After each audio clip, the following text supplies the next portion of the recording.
شیطان بہت شیطانی قوتیں رکھتا ہے، لیکن اللہ کے خاص بندے شیطان سے قوی ہیں، طاقتور ہیں۔ حضرت ابو ہریرہ رضی اللہ تعالیٰ عنہ سے معروف روایت ہے، فرماتے ہیں کہ صدقے کے مال میں حضور نے مجھے امین مقرر کیا، پہرے دار مقرر کیا۔ تو کہتے ہیں میں پہرے پہ تھا، ایک شخص آیا، اس نے چادر بچھائی اور جلدی جلدی سے وہ غلہ، وہ کھجوریں، وہ مال اپنے کپڑے میں ڈالنے لگا۔ میں نے دوڑ کے اس کو پکڑ لیا، تو اس نے اپنا آپ مجھ سے چھڑانا چاہا، لیکن میرے ہاتھوں کی گرفت مضبوط تھی، وہ چھڑا نہ سکا۔ اس نے کہا کہ میں کثیر العیال ہوں، میرے چھوٹے چھوٹے بچے ہیں، تو بھوک نے مجھے چوری پہ مجبور کیا، میں کوئی پیشہ ور چور نہیں ہوں۔ کہتے ہیں مجھے ترس آ گیا، میں نے اس کو چھوڑ دیا۔ خیر رات گزر گئی، صبح ہوئی، حضور کی خدمت میں حاضر ہوا تو آقا کریم نے فرمایا کہ ما فعل اسیرک البارحہ، ابو ہریرہ رات والے چور کا کیا بنا؟ عرض کی حضور وہ بڑا مجبور شخص تھا کوئی، اور اس نے کہا کہ میں پیشہ ور چور تھوڑا ہوں، بچوں کی بھوک نے مجھے یہاں تک پہنچا دیا۔ تو حضور علیہ السلام نے فرمایا جھوٹا شخص ہے، اور سنو آج پھر آئے گا۔ کہتے اگلے دن تو میں طاق میں رہا، تو خیر وہ آیا اور اس نے چادر بچھائی اور غلہ اس چادر میں ڈالنے لگا۔ میں نے جا کے پکڑ لیا، تو اس نے کہا مجھے چھوڑ دے۔ میں نے کہا میں تو نہیں چھوڑوں گا۔ اس نے کہا کہ مجھے چھوڑ دے، منت سماجت کی اور بہت ترلے کیے، تو کہتے میرے دل میں پھر ترس آ گیا، میں نے پھر چھوڑ دیا۔ میں پھر حضور کی خدمت میں آیا تو حضور نے فرمایا ما فعل اسیرک البارحہ، رات والے چور کا کیا بنا؟ میں نے کہا حضور وہ آیا اور اس نے کہا میں کثیر العیال ہوں، مجھے پھر ترس آ گیا، میں نے چھوڑ دیا۔ فرمایا جھوٹا آدمی ہے، اور سنو آج پھر آئے گا۔ اللہ اکبر! جو ہو چکا وہ بھی حضور جانتے ہیں، جو ہونے والا ہے وہ بھی میرے حضور جانتے ہیں۔ یہ اللہ نے اپنے محبوب کو شان دی ہے۔ تو کہا آج پھر آئے گا۔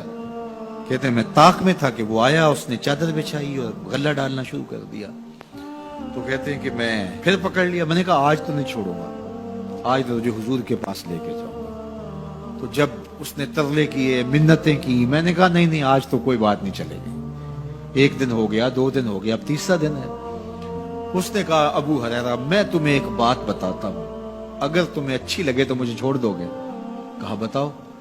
کہا کہ جب رات سونے لگو تو آیت الکرسی پڑھ لیا کرو، فجر تک تمہارے پاس شیطان نہیں آئے گا۔ کہتے ہیں بات بڑی اچھی تھی، میں نے اسے چھوڑ دیا۔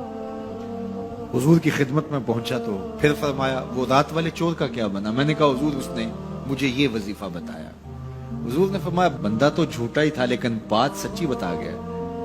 اور پھر فرمانے لگے ابو ہریرہ جانتے ہو وہ 3 دن جو آتا رہا وہ کون تھا؟ میں نے کہا اللہ و رسولہ عالم۔ فرمایا وہ خود ہی تو شیطان تھا۔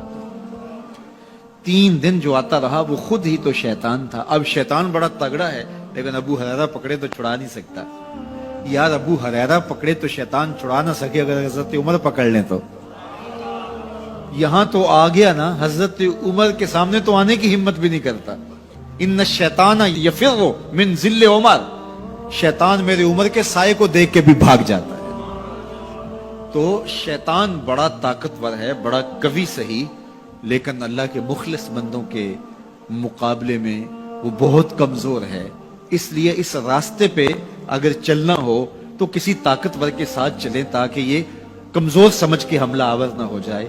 تو ہم نماز کے اندر جب کھڑے ہوتے ہیں تو اس وقت اللہ سے سیدھی راہ جو مانگ رہے ہوتے ہیں، تو یہ نہیں مانگ رہے ہوتے کہ سیدھی راہ دکھائی دے، ہم دیکھ چکے ہیں حضور کے صدقے سے تبھی تو کلمہ پڑھا ہے، سیدھی راہ دیکھ چکے ہیں تبھی تو وضو کیا ہے، سیدھی راہ دیکھ چکے ہیں تبھی تو کانوں تک ہاتھ لگا کے ہاتھ باندھے اس کی حضور کھڑے ہیں اور رخ قبلہ کی جانب کیا ہے، دیکھ چکے ہیں۔